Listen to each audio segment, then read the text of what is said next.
Number 10. Angela. Angela is just confusing when it comes to her history. She was basically retconned into being Thor's sister, but originally was not even part of the Marvel world and was a character from Spawn. Neil Gaiman and Todd McFarlane both created her together, but the two ended up in a legal battle over the rights to the character, which Gaiman won. Neil Gaiman then sold her rights to Marvel. Angela is a half-angel who it later turned out was Thor's half-sister, but who had not known of her true heritage, nor had her parents Odin and Freya known of her survival, believing that she died as a baby. In honor of Neil Gaiman, Marvel also had an alternate version of her become the main character of a follow-up, Secret Wars 1602 Angela the Witch Hunter, which makes sense considering that Neil Gaiman himself made the 1602 reality. Number 9. Groot.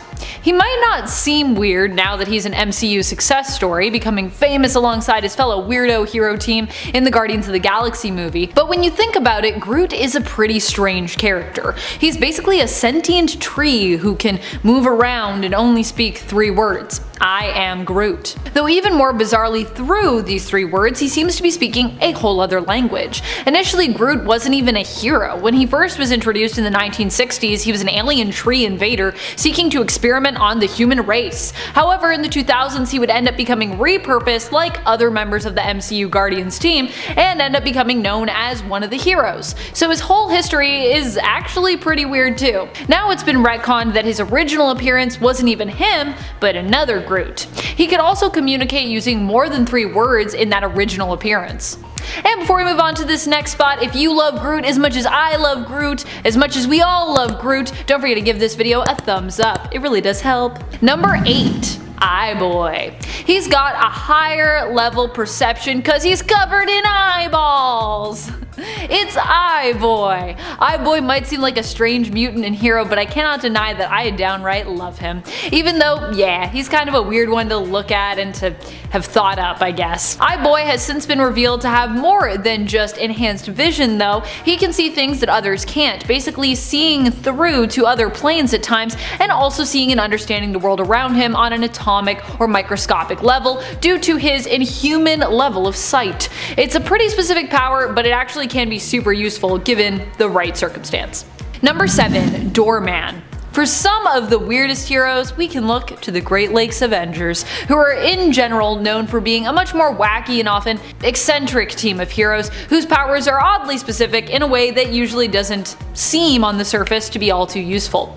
Doorman got a power upgrade after his death, but before that his powers weren't really that extraordinary, at least not in how they were presented initially. Also, he was struck with the bizarre name of Doorman, so that probably could have been better. Doorman was so named because he could use his powers to act as a doorway for people, allowing them to pass through solid barriers. This, however, is actually because of Doorman's connection to the Dark Dimension, which he uses to allow people to pass through him, effectively teleporting them through barriers via the Dark Force. His attachment to the Dark Force also gave him a slew of other useful abilities similar to magic or Kitty Pryde. So actually, although Doorman sounds weird, he's actually pretty cool. Number 6. Frogman. Frogman is Eugene Patillo, who set out to redeem his father's name and repurpose his villainous persona, Leapfrog, into something heroic. Instead of being Leapfrog, Eugene then became Frogman. The suit he wears contains electrically powered spring coils which allow him to leap higher than average heights, though not anything crazy, no leaping tall buildings in a single bound or anything like that.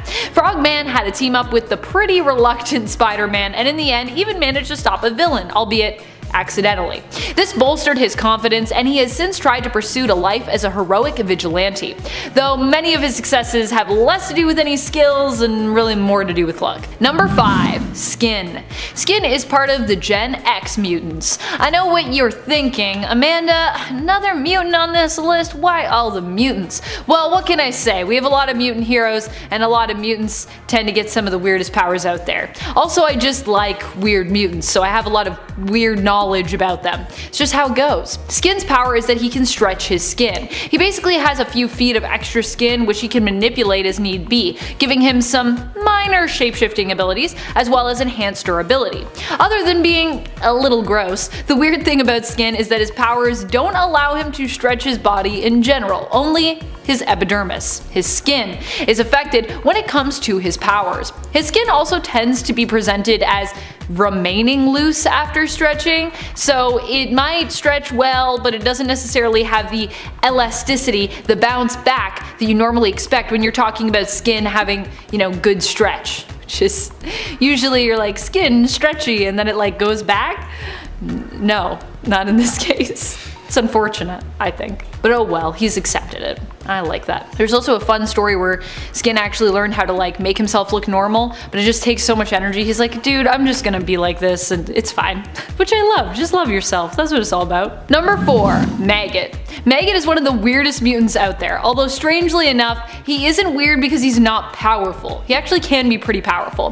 He's got power, but from a bizarre source. Maggot has 2 sentient maggots who live inside his digestive tract named Eenie and Meanie, but who can painfully leave his body via his stomach in order to go eat pretty much anything in our world, and after doing so and returning to Maggot's stomach, pass on this nourishment and energy to him, enhancing his strength and his durability. His maggots can also potentially be used like kind of weird attack dogs, where Maggot could, in theory, threaten to devour those who get in his way, although it wouldn't be very heroic of him to do so, of course. I can't help it. Every time I'm thinking of powers, I'm like, what is a villainous way that you could use this, which would be so good? That's where my mind goes. Number 3, the Almighty Dollar. The Almighty Dollar is J. Pennington Pennypacker, a minor superhero who appears alongside his fellow heroes on the team, the Happy Campers. They likely get their name from the fact that they all received their powers while attending what Pennypacker thought was a self-esteem camp, but was actually a front for scientists looking to experiment with a device that would grant those exposed to it superpowers. Pennypacker gained the ability to fire pennies from his wrists, which wouldn't be very useful today in Canada, where pennies we don't even make them even anymore, and we all round up our cents. But it was good enough to help him and his fellow campmates rise up and escape their captors, so guess it's not that bad. Number 2, Dupe.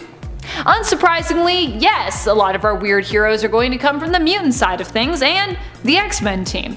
Although I don't know if it's ever actually been cemented exactly really what Dupe is at all, never mind if he's truly a mutant. Dupe has to be one of the weirdest characters of all time, especially when it comes to his storylines. Dupe is also weirdly romantic for a floating green alien language speaking creature that was possibly created by the government as a result of an experiment. Why is he on the X-Men again? Yet also, despite this origins, he somehow has a mother. Dupe has been seen having romantic relationships with other characters like Warbird, and even at one point proposed to Kitty Pryde. Kitty did not marry him, just so you know. Number 1, Phone Ranger. The Phone Ranger is about as weird as he sounds. Armed with alien space tech that can tap into any communication technology, A.G. Bell, the phone repairman, decided to become a superhero. While he may be a ridiculous looking product of the 1980s, Phone Ranger actually also comes equipped with a bunch of communications technology, which also allows him to utilize and integrate with any other comms tech that he comes across. Basically, he's like a spokesperson for phone tapping, trying to make the whole idea of it seem more heroic. Needless to say, Phone Ranger has only been featured in a few issues of Marvel Comics overall, and hasn't been seen since the first superhero Civil War, and I don't think we'll be seeing him anytime soon. But maybe, I don't know. Who wants to write a Phone Ranger series out there? Any writers interested in that? And it said Midnighter. Midnighter, alongside his future husband Apollo, was part of the top secret Stormwatch team created by the first weatherman, Henry Bendix. Nobody but Bendix himself knew of the team's existence. Bendix built them as superhumans, and when they donned their costumes and spoke their code names, their previous identities ceased to exist. Midnighter has the power to predict how a situation will happen before it starts. This allows him to run through a given situation millions of times in his mind, instantly covering every possible result before his first move is even made. He uses this information to predict the actions and or reactions of others, counteracting their moves almost before they even think to make them, effectively making Midnighter the greatest tactician in the history of mankind. Basically the good guy version of the Thinker. That's pretty cool. He could be Batman just because he knew every single way it would happen. And at 9, the Atomic Knight. The Atomic Knights appeared in every third issue of Strange Adventures in the early 1960s, beginning with number 117 and running through number 160. In all, there were 15 early 1960s Atomic Knight stories created by writer John Broome and artist Murphy Anderson. They were a band of heroes living in and protecting the post-apocalyptic future of 1992. Yep, at that point it was the future. Following following the catastrophic Hydrogen War of 1986. A petty tyrant named the Black Baron ruled a small section of the Midwestern United States with an iron fist. He was opposed by Sergeant Gardner Grail of the Atomic Knights, who wore medieval suits of armor that were impervious to the Baron's energy weapons, the armor having been irradiated in the war. Gardner Grail also has precognition, and wears a suit of armor that grants him enhanced speed, strength, endurance, and lets him blast energy, as well as being adaptable to other technology. In Innate Acrita, Andrea's father was Bernardo Rojas, once a renowned leader in Central America who researched pre-Hispanic cultures at a university in Mexico. She lived along with her cat named Zapata, named after one of the revolutionary leaders in Mexico. Acrita specialized in striking against organized crime. Every time she caught a perpetrator or helped avert a tragedy, she cited a literary quotation, or if she had the time, painted graffiti insulting or challenging the local authorities, which might hint at her being a bit of an anarchist, which honestly I'm kinda into. This character seemed to be kind of a Mexican Batman, and despite her anarchist tendencies, she often worked with another two Mexican superheroes, Iman and El Muerto. Together with these two allies and Superman, she once saved Mexico and the world from the total destruction from a bad guy group trying to channel the powers inherent to the ley lines of Earth to accomplish their goals. So good on ya, Andrea. Good on you. In its 7th Jack-O-Lantern. The first Jack-O-Lantern is Daniel Cormack of Ireland, who was born to a poor farmer who was granted a magical lantern by an Irish fairy. Yep, that's how we're going with this. Cormac is a member of the Global Guardians, an international group of superheroes. His first recorded mission in Super Friends number 8 was to help Green Lantern dismantle a bomb in Ireland. Both Daniel Cormack and Marvin Noronza, the second Jack-O-Lantern, have a mystical lantern that gives them the power of flight, flame projection, teleportation, illusion casting, enhanced strength, and the ability to just create fogs. The power of the lantern is also its weakest at noon and gradually increases until its peak at midnight. Liam McHugh, the third Jack-O-Lantern, found a way to internalize the powers of the mystical lantern and no longer needs to carry it. So yeah. In its 6th, Apollo. Essentially the Wildstorm universe's answer to Superman, Apollo is now technically a part of the DC superhero universe, like Wildstorm ever since the two universes converged following the events of Flashpoint. Apollo possesses many of the same powers as Superman, but with a few notable differences. Like Kal-El, Apollo possesses superhuman strength, flight, and near invulnerability. If you want some clarification as to just how impervious to damage he is, he's able to walk on the surface of the sun. Apollo also has the ability to shoot lasers from his eyes, derived from solar energy, but unlike Superman, he can also release this energy from other parts of his body, including his hands and mouth. This dude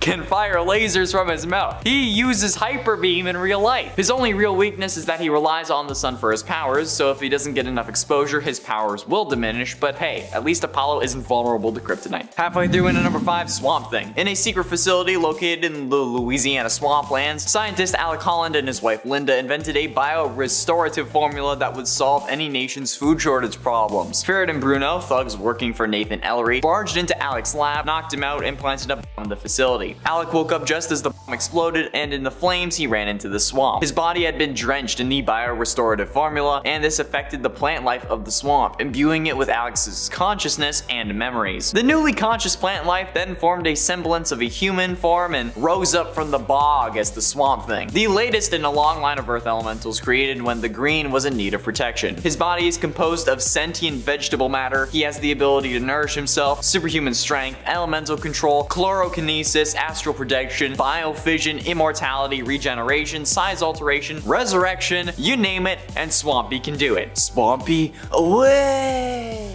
And in 4, Mr. Miracle. Mr. Miracle was scot-free, the god of escape in the New Gods mythology. A Genesian raised on Apokolips, he defected with his lover Big Barda to Earth, where he used the skills he learned in escapology, both as a performance artist and in the Justice League of America. Originally, the boy scot-free was the son of High Father Isaiah, the ruler of New Genesis. However, as a part of a diplomatic move to stop a destructive war against the planet Apokolips, High Father agreed to an exchange of children with his enemy Darkseid. In doing so, he surrendered scot-free to the care of his enemy while he received his enemy's son Orion. This guy has new god physiology, okay, making him immortal, super strength, super durable, and giving him super agility. Plus, when utilizing his full godly potential, Mr. Miracle wields a cosmic energy field called Alpha Effect, which allows him to transverse through time and space, heal living beings, fully restore creatures back from death, and control energy to an almost boundless degree. Yep, you're on the list. Getting close to the end in at number 3, Jem, son of Saturn. After both his mother and teacher were killed by the White Martians, Jem stole a ship and escaped to Earth in search of his lover Syra, who had fled there earlier. He arrives in Harlem, New York and is befriended by an orphan named Luther Mankin. After a series of adventures with and without Luther, Jem eventually found Syra. They all then traveled to Nubok, a red Saturnian colony, but because he refused to take sides in a civil war on Nubok, Jem was disavowed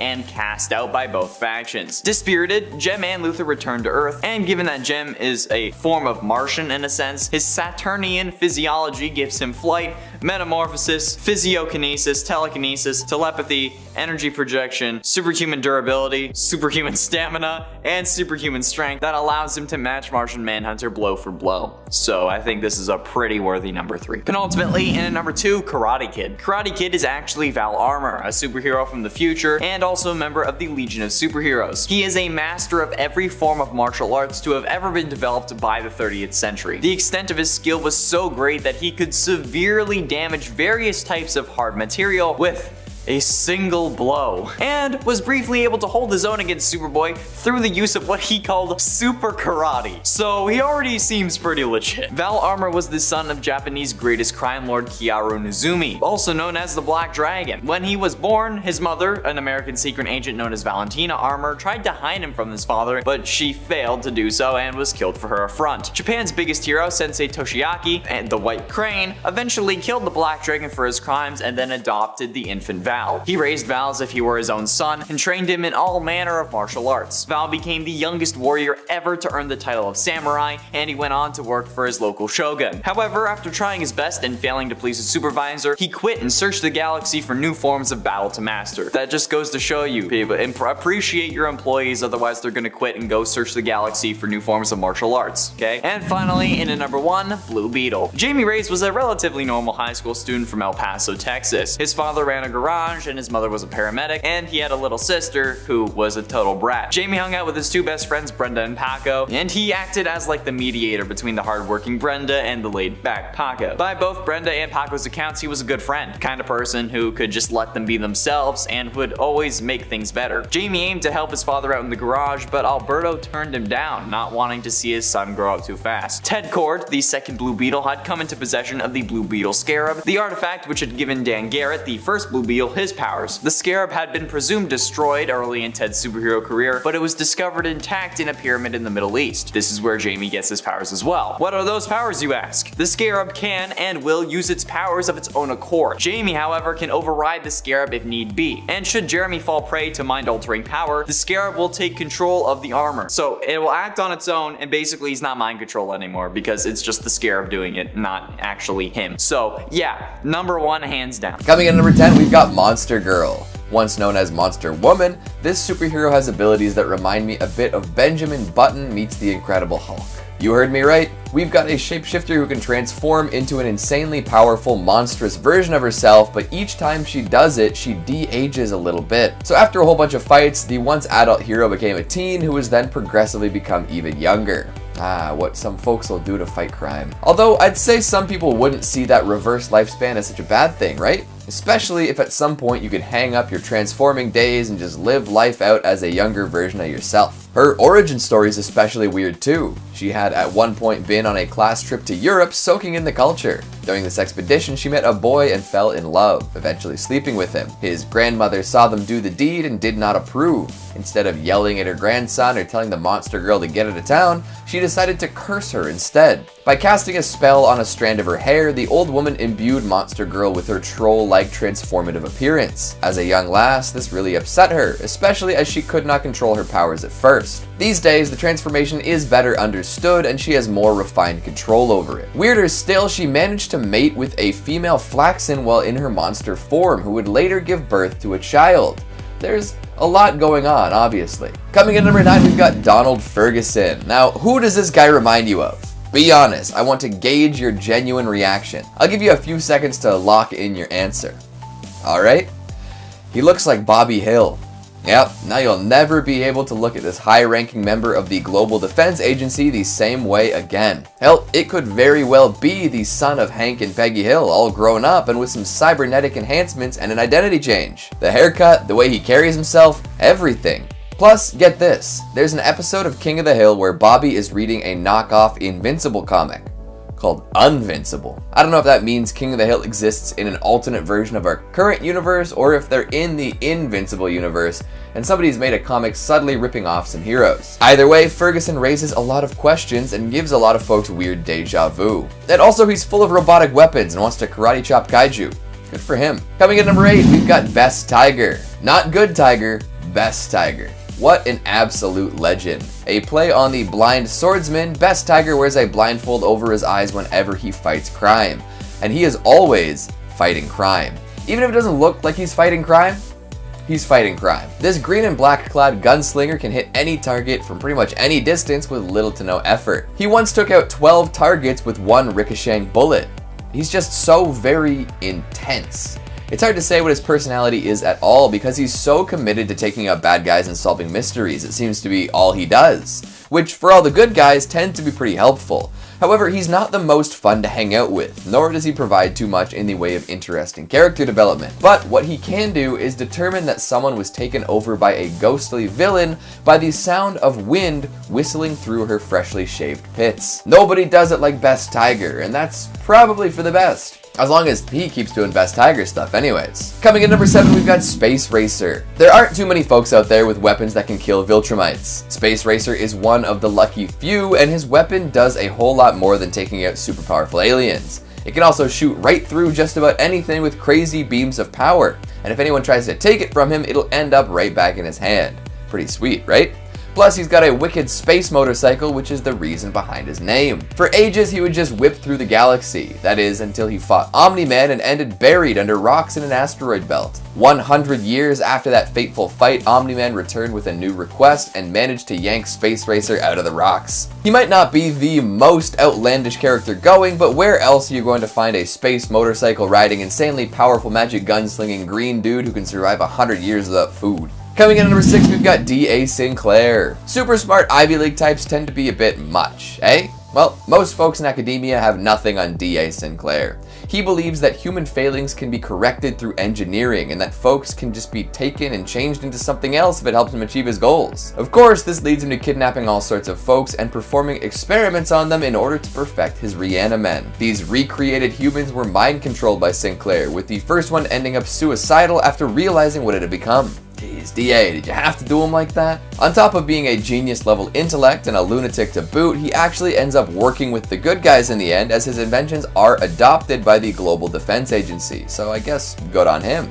That still doesn't really make up for spitting in the face of the sanctity of human life, but hey, he essentially embodies the idea that if you're gonna make an omelet, you gotta crack a few eggs. Coming in at number 5, Alan the Alien. For years, folks on Earth assumed that Alan was an enemy. He would appear every 3 years or so and fight whoever came out of the woodwork. However, it didn't seem like he was down to kill anyone, and nobody could take him out themselves. Well, as it turned out, our one-eyed friend wasn't here just to fight a bunch of people, he was there to test the defenders of Earth, among other planets. After taking on Omni-Man for ages, he got to go head-to-head with Invincible. Instead of trying to end him though, Earth's greatest hope decided to talk with the extraterrestrial being. In doing so, they realized they had nothing to worry about when it came to dealing with each other. From then on, Alan proved to be an excellent friend and ally. He played a major role in all sorts of conflicts, especially when it came to dealing with the ever-dangerous Viltrumites. With all sorts of classic superpowers from insane strength, supernatural speed, healing abilities, and more, Alan is a force to be reckoned with. Plus, he has the innate ability to lead folks wherever he goes, which comes in handy. And to add in a little bit of extra fun, he's voiced by none other than Seth Rogen in the animated series. Nice. Coming in number 4, Science Dog. Hell yeah, just listen to that name, how can you not love it? Science Dog is exactly what he sounds like, a superhero dog with powers thanks to science. It's so simple, so beautiful. Funnily enough, Science Dog is a well-known comic in the world of Invincible. In fact, it was Mark's favorite superhero growing up, and there are plenty of references to our experimental canine throughout the comic. Even though he's a fictional character in this universe, and even ends up becoming Seance Dog in the Amazon adaptation, he does make an interesting appearance in the comics. An alien decides to disguise himself as the altered Scotty and contacts Mark, asking for help saving his planet. A great disguise for sure. So even though Science Dog in his actual canon comic form doesn't make any direct impact on the Invincible universe, there is plenty to enjoy about his presence. Coming in number 3, we've got Wolfman. Usually werewolves are portrayed as the bad guy. They stalk the night, hunting unsuspecting prey and howling at the moon. From time to time, they'll leave a poor sap alive who will at some point become a werewolf too. It's a classic horror tale for sure. There are exceptions though. Teen Wolf is one, those werewolves from What We Do in the Shadows could be another, and Wolfman could end up on that list too. Gary Hampton, CEO of Hampton Industries, was out camping with his family when what seemed to be a bear attacked him. He healed up pretty quick, and it became very apparent that he was a much more supernatural creature. Discovering that he was now a lycanthrope, Gary decided that instead of giving into primal instincts, he would use his newfound powers for good. For a while, he teamed up with a vampire named Zechariah, and eventually Wolfman found his way into the Invincible universe. That's right, after aiding Adam Eve in a fight, he joined forces with Invincible and a bunch of other heroes to take down the Emperor. Isn't that fun when things work out like that? Coming in at number 2, we've got Angstrom Levy. Just looking at this guy paints a pretty vivid picture, right? This is a mad scientist who has seen way more than he probably should have. He figured out that he had the ability to travel between parallel universes and worked up his proficiency over time. Eventually, he managed to find out about all the alternate Angstrom Levies and recruited them in one way or another. Then, using the brain power of the Mahler twins, he had machines constructed that would download the knowledge of all its counterparts into his own brain. As it was happening though, Invincible crashed through the wall and started fighting the Mahlers. Levy hopped out of his machine to save Invincible, but that caused it to melt down. It exploded, and although the transfer was technically complete, Levy was horribly disfigured and his personality was irreversibly altered. Now he is a violent, super smart maniac with a hate-on for Invincible.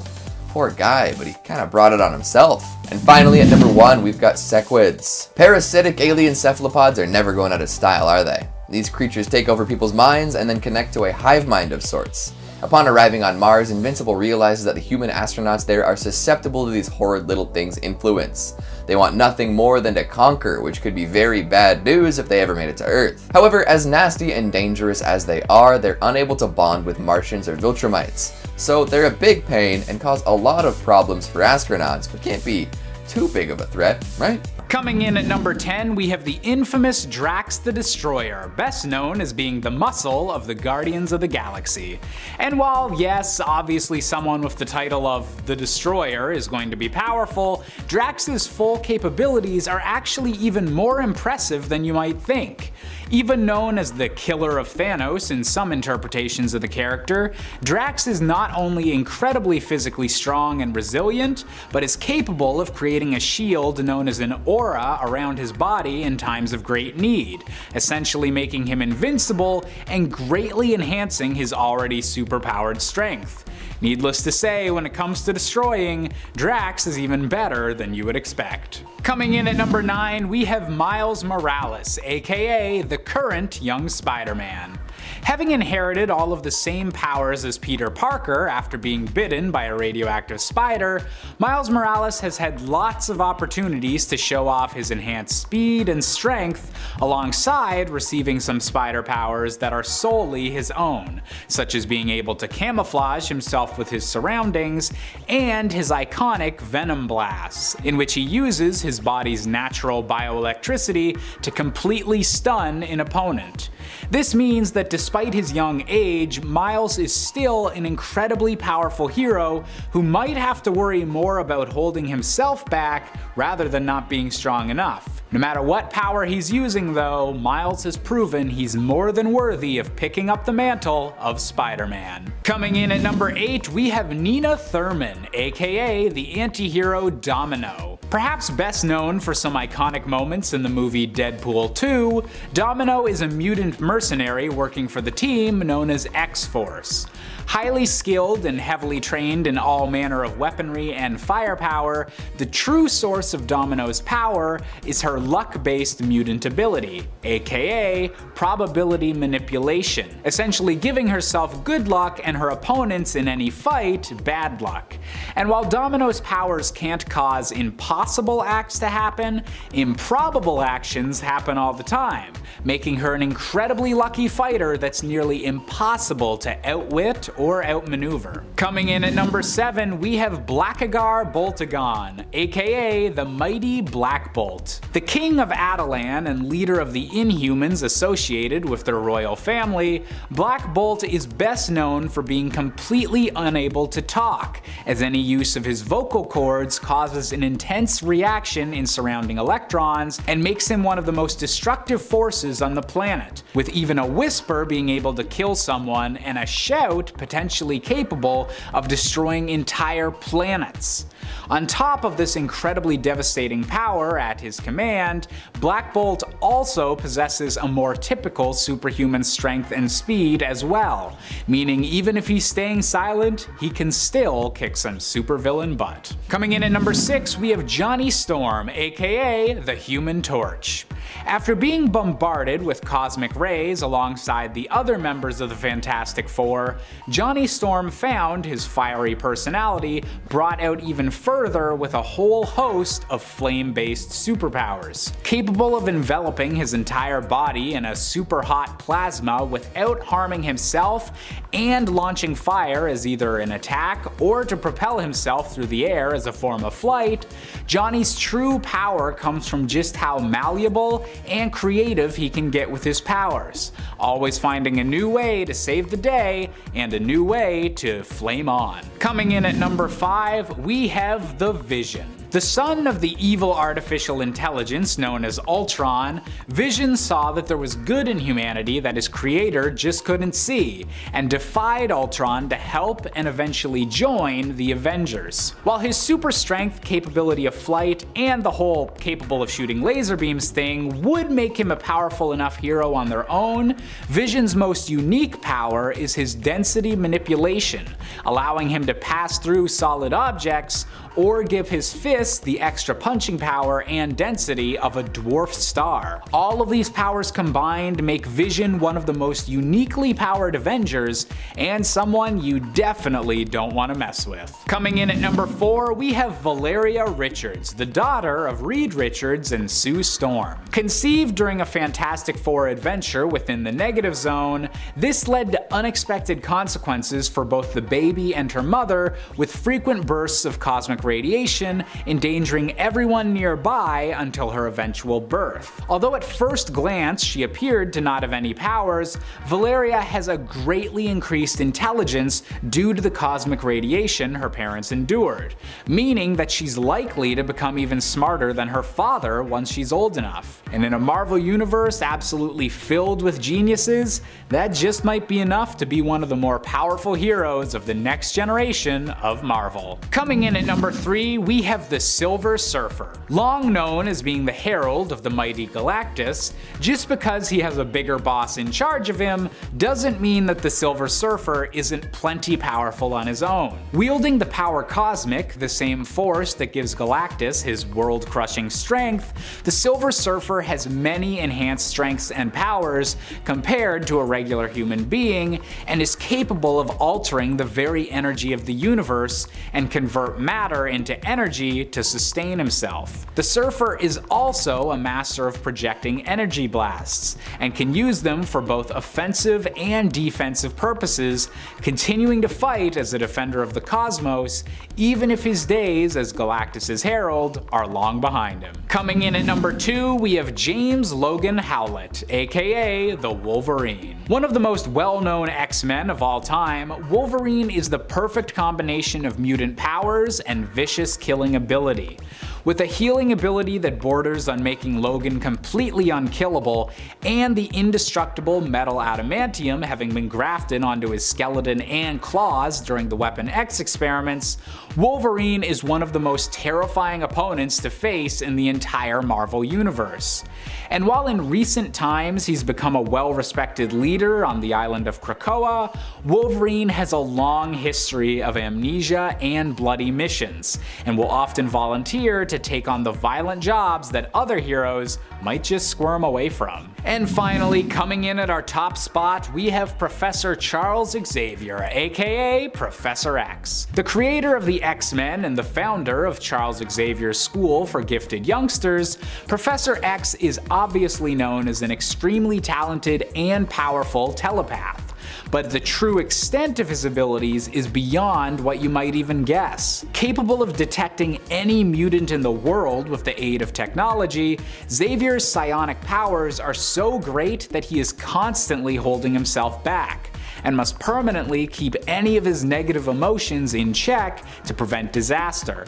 And with villains like Onslaught being the direct result of what happens if Professor X ever goes too far, Charles Xavier might just be a bit too powerful for his own good. Number 10. The Ghost of Christmas Present. From the 90s through the 2000s, Marvel has been publishing a heartwarming Marvel holiday special, the perfect stocking stuffer, if you don't mind your comics rolled up and shoved in like a tube. In 1991, they released the first holiday special, host to a variety of wonderful Christmas stories, including 'Twas a Midwinter's Night, and A Spider Carol, an especially cute one called Ghost of Christmas Present. In that story, a gang of thugs kidnaps a blind 4-year-old boy from a wealthy household on Christmas Eve, hoping to exchange him for ransom money. The boy manages to escape near a graveyard, but one of the thugs finds him and gives him a bloody nose. At this point, Ghost Rider arrives on the scene and takes the thug and his buddies out with a chain. Now, being blind, the boy mistakes Ghost Rider for good old Santa, since his chain sounds like Christmas bells and he's wearing leather boots, which the boy touches. The other thugs show up, remarking how this crazy guy must think it's Halloween, and they threaten to look under his costume. Ghost Rider then treats them all to his penance stare, and afterwards returns the boy to his home. The rider motors off into the night, and the boy mistakes the sounds of his hell cycle for hungry reindeer. It's a nice little holiday heartwarmer that's surprisingly simple and fun. Number 9. The Silent Night of Batman. And before we move on to our next point, just a reminder to show some of that holiday cheer to us by clicking that like button. It really does help us out, and we also hope you have a great holidays, so like back. We all know how much Batman loves to sing, and if you don't know, you're about to find out in this holiday story.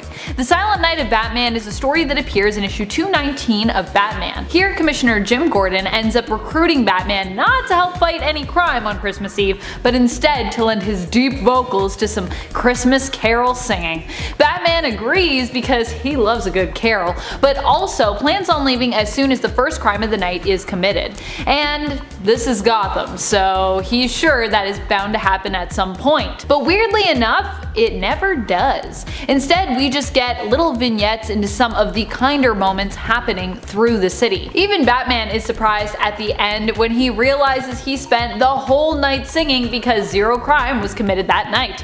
It's holiday magic! Number 8. The Ghost of Christmas. This bit of holiday mayhem is less of a heartwarming tale, as Deadpool tends to massacre everything he comes into contact with, including the Christmas season. This story showcases Deadpool continuing his endless rampage through the Ideaverse, killing beloved literary icons. And the story opens with Deadpool appearing before Ebenezer Scrooge and shooting the crap out of the Ghost of Christmas future. Deadpool calls him McDuck, referencing the Disney spin on this classic tale, and then just totally blasts him one.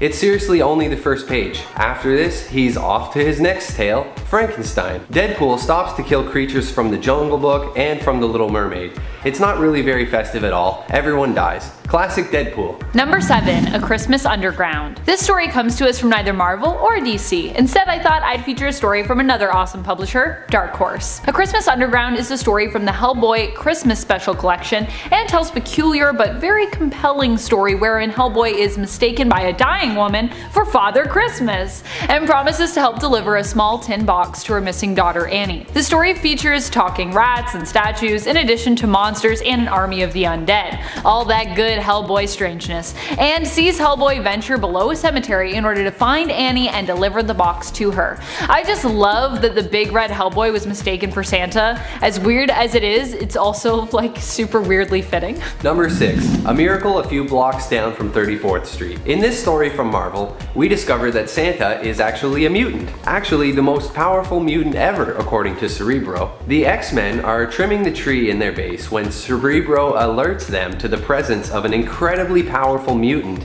in Manhattan. Our heroes arrive at Rockefeller Center and meet Santa in the flesh. The man in red also turns the Brotherhood of Evil Mutants into toys and wipes the X-Men's memories of ever having met him. Santa has actually popped up in many other Marvel comics as well, and he's got some serious powers as a mutant, including reality manipulation, immortality, teleportation. He sees you when you're sleeping, he knows when you're awake. He can even manipulate gravity and eat an entire planet's worth of cookies in one night. This is a really nice little story, and I personally really got a kick out of the idea of Santa as a mutant. He should just be a full-time member of the X-Men. Or maybe just a seasonal member. Number 5. The Punisher Red Xmas. See, I'm not the only one who says Xmas. Frank Castle is right there with me. He's got me. I don't know why, but for some reason every time I say Xmas to people they tell me it's like not a thing. So yeah, if you're also out there and you say it too, let me know in the comments. This comic story comes to us from Marvel and starts off throwing us into a violent kind of weird within the first page. But what else would you expect from the Punisher? Here we see Santa gun down some criminals seemingly for not donating to the poor and for not believing in Santa Claus. Of course, we later discover that this was none other than Frank Castle in disguise, awaiting his moment of justice. The huge and glaring problem is that Frank gunned these men down in the streets, out in the open, dressed as freaking Santa, which means a child who happens to witness this grisly scene immediately after clutches to their mother, looking horrified and asking, why? That kid is definitely traumatized now for life. Good job, Punisher. Number 4. Down and Out in Forest Hills. In this classic holiday drama, Pete and MJ are evicted from their condo right in the middle of the Christmas season. Pete considers asking a bunch of people he knows if he and MJ could stay with them, as he's kind of ashamed to go and stay with Aunt May after having been on his own for so long. Peter stops by the cemetery to visit Uncle Ben's grave, wishing that he was around so he could ask him for advice. Just then, a burglary in progress nearby is interrupted by a security guard, and the bad guys freak out and take the store's Santa hostage. Spidey jumps on top of their armored car, causing it to crash near the cemetery. One of the thugs comes out and aims his pistol at Spidey, but surprisingly, the mall Santa sneaks up behind him and whacks the robber out with a sack of money. Just knocks him out cold. Changing back into his civilian clothes, Peter notices Aunt May has happened to come by and visit Ben's grave as well. And talking, she reveals that she visits his grave every Christmas. Peter realizes what a fool he's been and accepts Aunt May's offer to let him and MJ stay with her over the holidays. It's a heartwarming and wholesome little story and a great part of Spidey's original run. Number 3. How the Gronk Stole Christmas. Why are there just so many bizarre Christmas comics? And why don't comic publishers still make these? Do they still make these? Am I just missing out every year? So many of these are from the 90s, to be honest. And this holiday story from Mighty Thor issue 444 is no exception. Published in 1992. The early 90s were such a weirdly edgy time. Also a time where $5 was a lot to spend on a gift. Remember that? Remember when $5 got you so much stuff? This story from Mighty Thor sees Eric Masterson as Thor take on the Gronk, who, you guessed it, is basically the jacked up version of the Grinch. The beginning of the comic adds that the story is dedicated to Dr. Seuss, acknowledging that yes, the characters featured here are definitely inspired by The Grinch Who Stole Christmas. In this case though, we have the misunderstood Gronk who stole presents. The story also features Cindy Lou and the dog Max, and ends happily when Eric is offered a place at the Avengers Mansion and is thrown a surprise holiday party, yay! Where the staff at the comic finish off by wishing everyone a Merry Christmas. I really wish I had a stocking that was big enough for comics. That would be great. Number 2. A Coal in My Stocking. This story comes from DC's New Year's Evil, which was actually just published last year. This story follows Black Adam as he flies deep into the North Pole defeating some wizards and passing through a mystical door that takes him to an ancient place where he meets a great wizard in red robes named Niklaus. Adam defeats the wizard, who then begs for mercy in exchange for anything Adam wants. He pulls out a map of the world, points to his homeland, and demands that the children of his home receive Christmas gifts this year, saying stockings will be filled, adding that if it must be, he will accept a lump of coal in his own. Black Adam was moved to action by a refugee, a little girl in his home who came from an orphanage in New York City, and she explains Christmas to him, setting the previously mentioned events into motion. It's a wholesome and cute little story and gives Black Adam's character a lovely bit of depth. Number 1. Lobo Paramilitary Christmas Special. This one takes me back to a very intense holiday-themed D&D campaign I played once. I actually really missed that group that I was playing with at the time as well. It even included a friend of mine who I haven't seen or played an RPG with in ages because he's actually in the acclaimed Canadian series Letterkenny, true story. In our campaign, much like in this story, we took on Santa Claus. Basically, we were Lobo. That's right. Lobo's Paramilitary Christmas Special is all about Lobo accepting a contract put out by the jealous Easter Bunny who wants to see Santa Claus and his merry, jolly holiday die at the hands of a hired killer. Enter Lobo. Never mind Lobo fighting Santa Claus, this issue also includes a brutally graphic scene where Lobo murders and blows apart a whole army of Santa's elves. Nothing says Merry Christmas like dismemberment.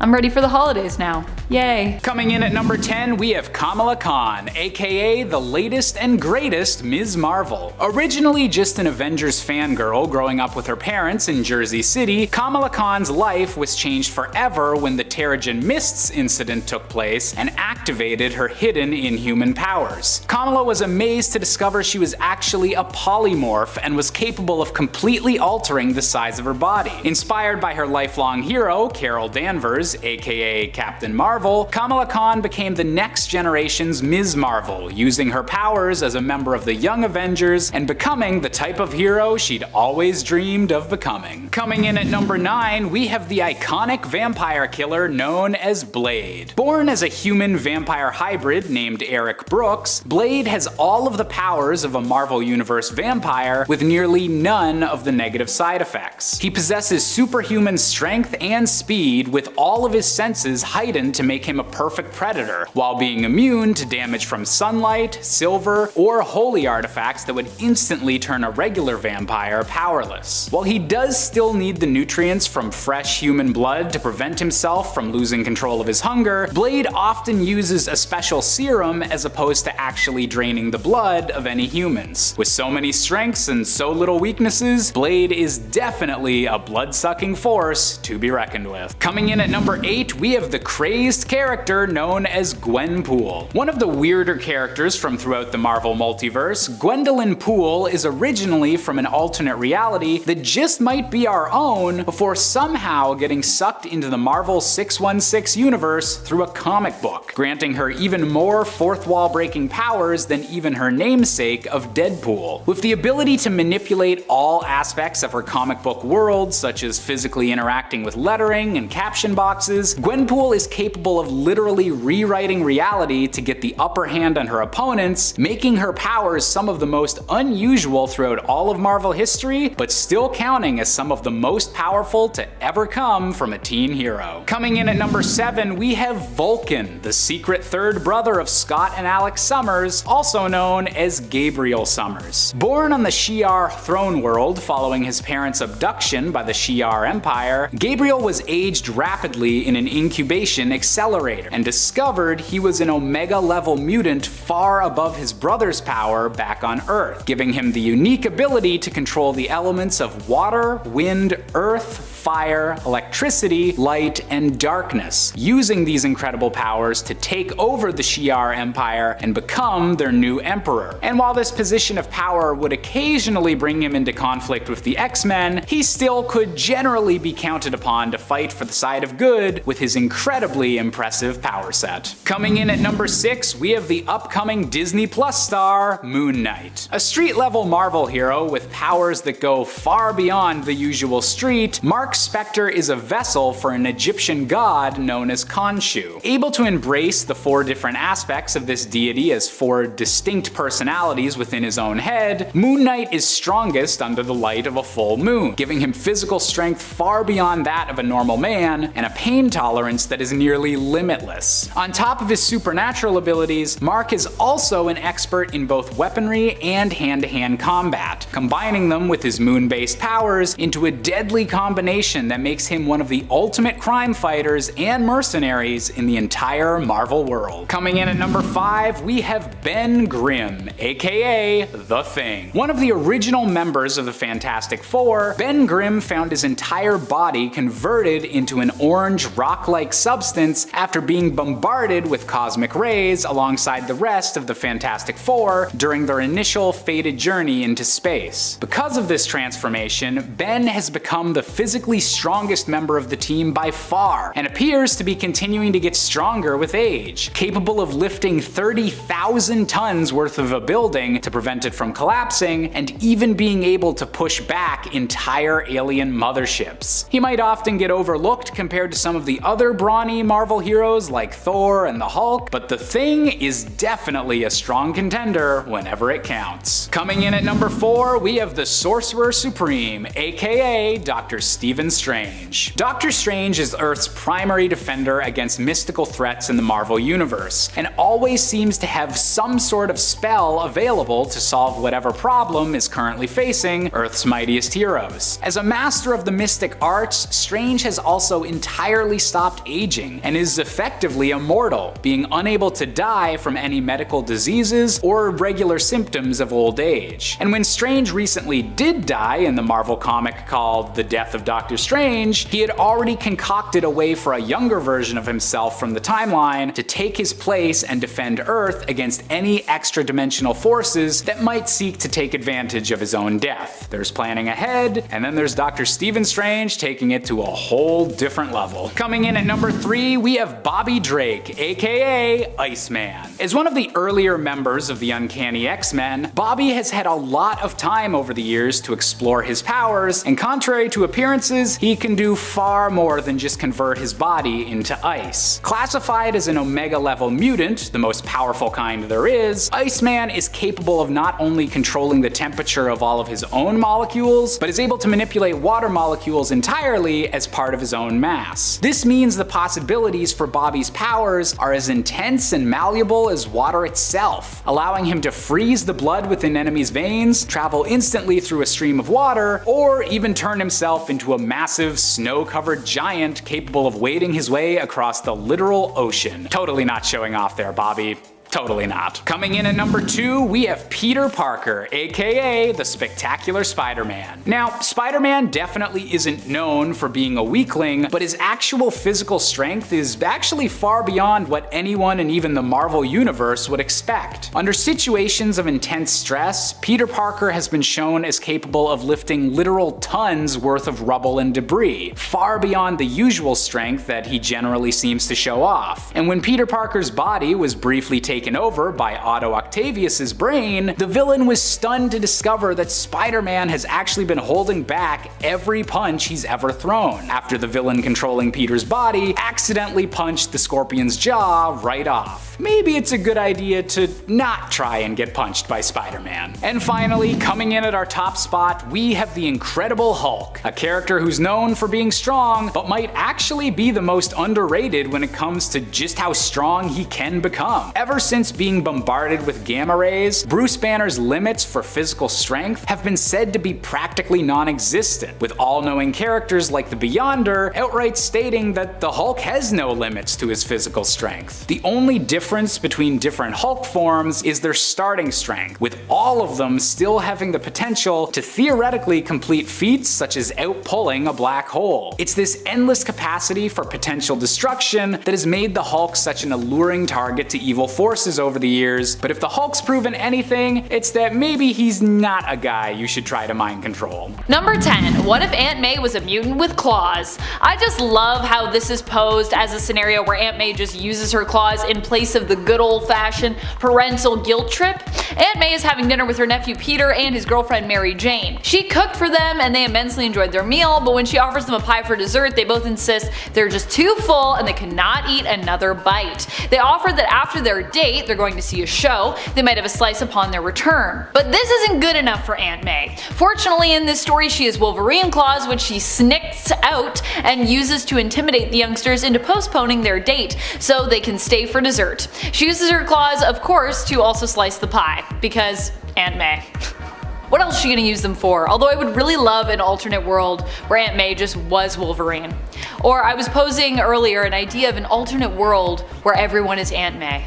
What about that world? Number 9. What if Iron Man, demon in an armor? Remember that time Tony Stark and Victor Von Doom swapped bodies? Oh yeah, that's the thing that happened in this What If special out of 2010. Here both brilliant minds were roommates in college and Victor used a machine on Stark to swap minds with him. Stark's memories were also wiped, so he never knew he had been Tony Stark. Victor, as Tony, used his millions to create his own inventions, but ultimately ended up ruining the Stark name with less than noble pursuits and his own greed. On the other hand, Stark as Victor succumbed to alcoholism but recovered and then created Doom Industries, a brilliant company responsible for its own Doom armor suits and technological advancements. In the end, Doom in Stark's body attempted to attack Doom Industries, but was apprehended by Stark in Doom's body. He then revealed the swap that had taken place years earlier and bargained to swap back in exchange for his freedom, but Stark in Doom's body is just like, nah thanks, I kinda have the better company and life now in your body. I like this body. Why would I want to be Tony now when I can just be the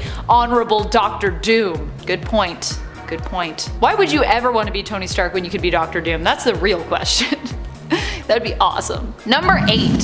What if Sergeant Fury had fought World War II in outer space? This story offers a glimpse into an alternate reality where World War II was fought in space?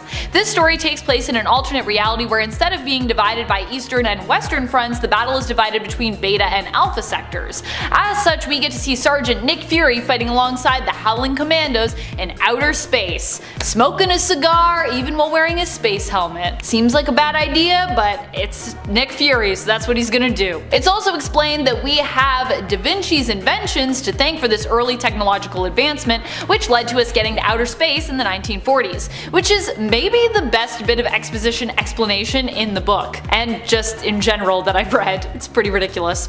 Oh, and of course we also get to watch our heroes fight aliens, because space. Number 7. What if the world knew Daredevil was blind? Yeah, this is a weird story, especially because it kind of implies that if Daredevil wasn't blind and didn't have superpowers, his life would actually be better or easier. As though, like, you know, if you're blind, your life is gonna be terrible, but if you're not blind, your life is great, which I don't think is true. That's not how that works. I mean, he's also still got an enemy in Wilson Fisk, I'd assume, so I just feel like this is a big oversimplification. In this story, the world finds out that Daredevil is blind, and as a result, those close to him begin to piece together that Daredevil is in fact Matt Murdock, because, you know, Matt Murdock is blind. Get it? He then ends up having his sight restored via an operation, unmasks, and lives happily ever after with Karen, trading his heroic initials of DD for DA and becoming the new district attorney of New York. He's swapping it out. I also love how Karen's like, oh, thank goodness you're not a superhero, now we can get married. Number 6. What if Black Bolt talked in his sleep? This is a very short story, and I think you can imagine how it ends if you are familiar with the Inhuman King known as Black Bolt, but it's also just very humorously written. You can find this single-page story near the back of issue 9 of What If Volume Number 2. Apparently when Black Bolt eats pineapple pizza before bed, it has disastrous consequences. Also, good to know what kind of pizza Black Bolt likes. I personally also love pineapple on my pizza, but I feel like that just lets you know if someone's cool or not. Oh, the strange things that you learn about people and pizza. pizza. If Black Bolt talked in his sleep all the time, the Inhumans would have a lot of rebuilding to do all the time. I also just like how resigned some of these Inhumans are in that last panel. Like, oh, he did it again. I guess I'm just gonna sleep on some rubble for the rest of the night. That's just how it is. Shucks.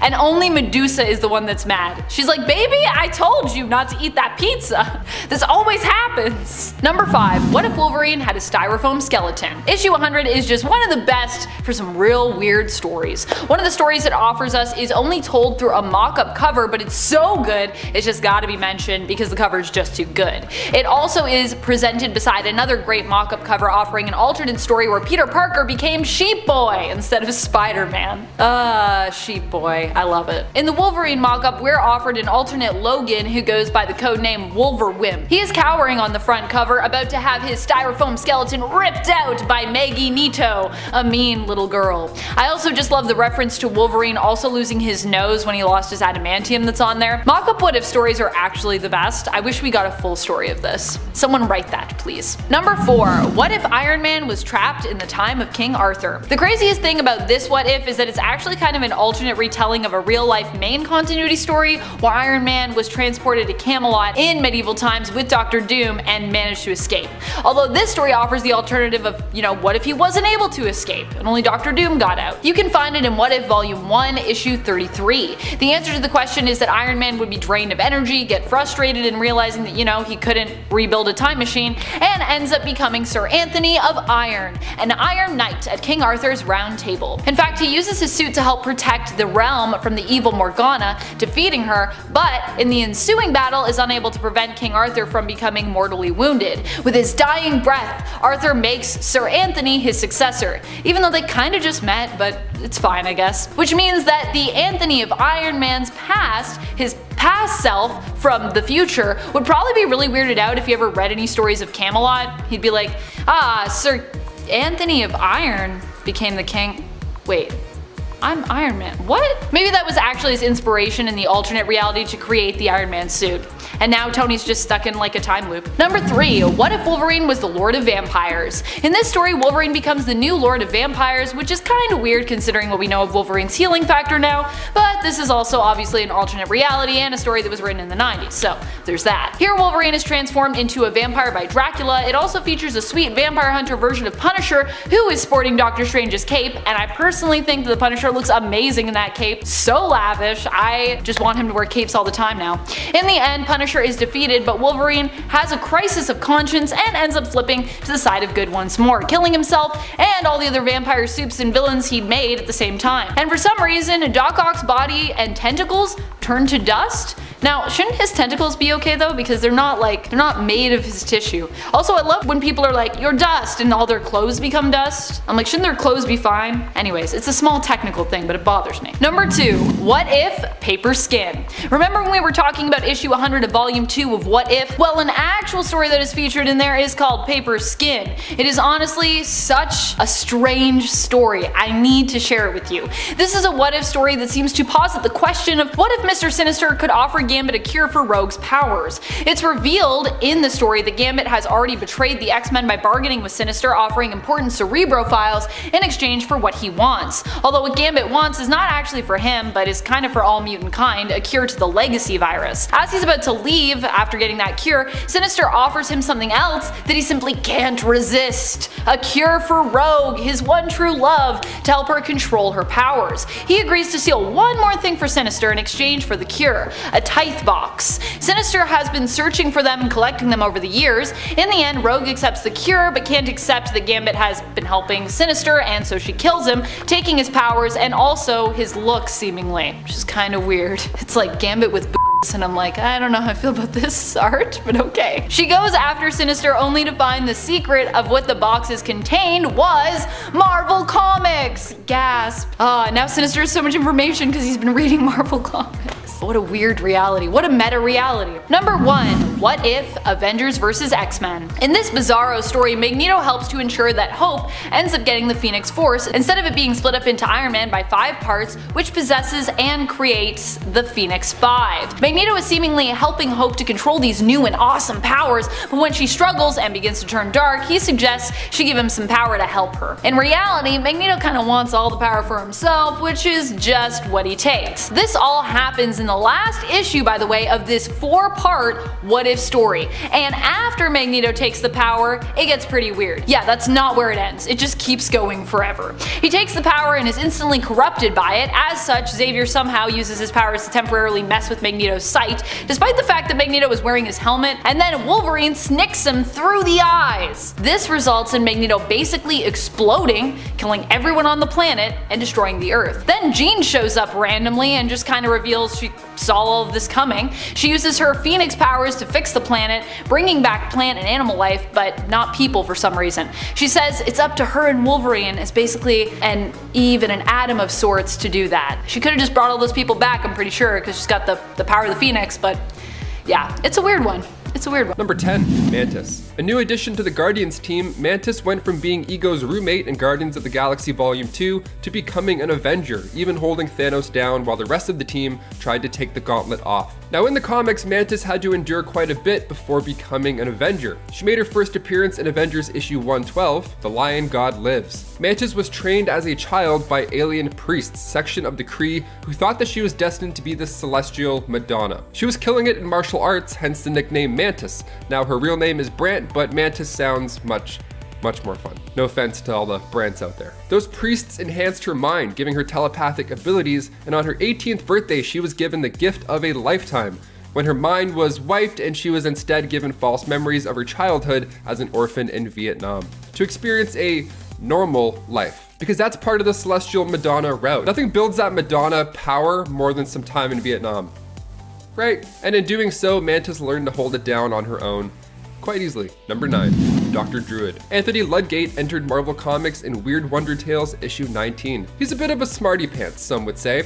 I mean, he got a degree in psychology from Harvard and then became a psychiatrist. But that wasn't enough for Anthony. He wanted to study the ancient powers of his ancestral druids. So he was studying the occult on his off time. He finally met the Ancient One who passed down a lot of tricks, and Anthony left and became Dr. Druid, assisting monster hunters, including Makari when they went against deviants. So this guy goes back quite far. He's also a little more dramatic than strange, some would say. In Avengers issue 294, he manipulated Captain America's mind so that he would be the replacement chairman. And this was right after Captain Marvel was injured. What a snake. And before we continue on with this list of strongest Avengers you wouldn't expect, part 2, if you want to go ahead and give us a thumbs up, that would be so helpful for our channel. It really helps us out a lot, especially while we're working from home. And if you haven't as well, hit that subscribe button maybe if you feel like it. I don't know, if you feel like it. Let's get back into this list. Number 8, Firestar. Angelica Jones made her comic book debut in Uncanny X-Men 193. She was born with, well, as you would guess by her name, the ability to generate great heat. Cerebro found her, but the Hellfire Club got to her moments before. She was learning a lot under the White Queen's guidance, honestly, unaware of the cruel nature of the club, of course. See, Frost actually gave her the nickname Firestar. So then Firestar joined as a reserve member in Avengers Volume 3, Issue 4. Yeah, so Hawkeye demanded that one of the 2 new members that they're recruiting has to be Firestar.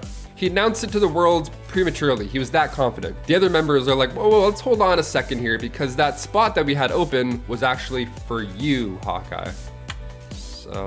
But they settled on reserve member. That's fine, that's good enough. Now cut to issue 7, the former X-Men member became a full Avengers member. Firestar was also amongst the lucky 198 mutants to have kept their abilities after the Scarlet Witch decimated the mutant population. Number 7, Whizzer. This dude was only an Avenger for 4 years in the comics, but he's funky enough to mention. I feel like we don't talk about Whizzer enough. Robert Frank Sr. made his first appearance in USA Comics 1, and after a run-in with a Cobra, he was bitten and his father had to use mongoose blood to try and save him the old-fashioned way, where he sucks the poison out. Some wives' tale, and it surely worked, but his father had a heart attack during this do-it-yourself transfusion and bit the bullet. Robert, on the other hand, was blessed with super speed after this, and then he became the Whizzer. Great name, great name. He joined the Avengers in issue 173 back in 1978, but he met his fate and Vision in the Scarlet Witch issue 2 in 1982. Number 6, Demolition Man. Dennis Murphy, born in Detroit, Michigan. He looked up to superheroes quite a bit, as do most of us. He was actually great at football, but he wasn't great enough to be recruited professionally. Sad times. But then that's when the power broker comes in to strike up a bargain. Super strength ought to help you with those home games, right, Dennis? Let's do it. Well, what happened was he got so strong that if he did decide to play football with these humans, he would probably break through them. His name is Demolition Man. Nobody would expect this guy to be an Avenger because he wasn't even the best football player. That's like what Peter Parker says. He's like, I couldn't do stuff then, so I can't do stuff now. You know? He joined the Avengers in Captain America issue 349. He helped Battlestar and US Agent free Captain America, and when US Agent and Flag Smasher started to get a little distracted, D-Man himself finished the mission properly. Number 5, Lightning. Living Lightning, here we go. It's hard to imagine that a man made of lightning would ever not get the spotlight, but that's what happens when you share the pages with this team. Lightning, aka Miguel Santos, first came into comics as a villain, actually, but he joined the West Coast Avengers in issue 74. Now, his father, cut to way before, his father was part of this group called the Legion of Living Lightning, or LOL, as some would say. And when they tried to gain control of the Hulk, which is a terrible idea, his father was killed in action. Again, terrible idea, don't fight the Hulk. So Miguel wanted to learn more of his father in the Legion, so he broke into the Legion's headquarters, and while he was snooping around, one of the machines turned on, and he turned into a living energy. Now, he almost joined the Great Lakes Avengers at one point, but only because he thought GLA meant Gay Lesbian Alliance. I don't think Great Lakes are as exciting, but you never know. We have one over here, it's Lake Ontario. It's way too cold and smelly. No. I would much rather Gay Lesbian Alliances. The team had the worst luck when it came to recruits. Let's just say that. Number 4, Stingray. Walter Newell made his comic book debut in Tales to Astonish issue 95. Now, his life began as an oceanographer and an engineer, and once he created a suit built for deep sea exploration, a cool nickname was bound to come afterwards. Stingray, there it is, that's a cool nickname. He was ordered to bring in Namor to investigate the disappearance of water from our oceans. He ended up working with Namor numerous times, Water Bros for life. And then he joined the team as a reserve member in the Avengers issue 319. Funny enough, in the Armor Wars storyline, Iron Man wanted to recover all these suits that had Stark tech in it. So he comes in, knocks out Stingray, and then after attaching the Negator pack, nothing happened. So the suit was indeed not stolen. You know, it's always nice when you knock someone out for no reason. I'd love to see him make an appearance in the Armor Wars Disney show, but I think we need a lot of other stuff first before we even look at Stingray. Although he is cool. Number 3, Jack of Hearts. Jonathan Hart, son of Philip Hart, a brilliant scientist who developed a liquid called Zero Fluid, and his mother was actually part of the Contraxian race. Now, the alien woman was also a scientist sent to discover this energy source to help their dying Contraxian son. Now, the alien lady heard about Philip Hart's experiments, so they met, got married, and then out came Jack. And then later on, when Jack was a teenager, his father had completed the Zero Fluid, but was sadly killed by the agents of a criminal corporation who wanted the fluid for themselves to market it. Classic bad guy stuff. Give us your fluids, let's fight. So when Jack hid in his father's lab, he was covered in said Zero Fluid, and then he started to glow and change and become more powerful, becoming the Jack of Hearts. Energy was just oozing out of his body. He handled his father's killers easily after that. He then joined the Avengers in Volume 3, Issue 43. Number 2, not one, but 2 guns. He's got 2 guns, the 2-gun kid. Let's talk about him. Of course, we can't forget this rootin' tootin' Avenger. Look out, gang, here he comes. Matt Hawk joined the team in Avengers 142. This guy's fun. Now, the cover alone, let's talk about this. The Avengers versus the wild Western heroes of all. Let's go. I'm gonna read this right now. He was a Harvard-educated Boston lawyer who settled in 1870s Tombstone, Texas, after the Civil War. Like the Civil War, not Civil War, like the Civil War. You get it? I don't really have to pitch what his life was pre-Avengers. I mean, there's horses, there's shooting, there's lots of nice boots. One day he saved the life of this elderly man. He was getting picked on by a rootin' tootin' gang. But this man just happened to be legendary gunslinger Ben Dancer. It's Ben Dancer. So Ben is exactly what you'd imagine in your head. I read all of his lines in Sam Elliott's voice because, well, of course I did. Look at him. So he, of course, trained Matt, and then when the Avengers fought Kang back in that era, so once the dust had settled, literally, the dust had settled, the 2-gun kid came back to the modern era with the team. And Hawkeye had a pretty good time as well. This is when he started to dig the West Coast life. He wanted to leave the Avengers because being a bow and arrow man made more sense to be out there than Manhattan. I have to agree. And finally, number 1, we can't forget about him, the Forgotten One. Gilgamesh made his first appearance in Eternals issue 13. He was born before the Ice Age, and in 3000 BC, the Eternal became Gilgamesh, king of Uruk in Sumeria. In ancient times, he would wander the earth battling tyrants and taking down beasts. He would fight alongside Hercules, and he even took down the demon dragon Zoo. He fought for the Roman Empire as a centurion, just taking out tribes left and right, and then he joined the Avengers in issue 300. And currently he works alongside Hercules and the Gods of War. Now I feel like we're gonna see this guy soon in the MCU. I mean, the Eternals movie, Thor Love and Thunder, bringing in some gods. The Forgotten One, no more, I have a feeling.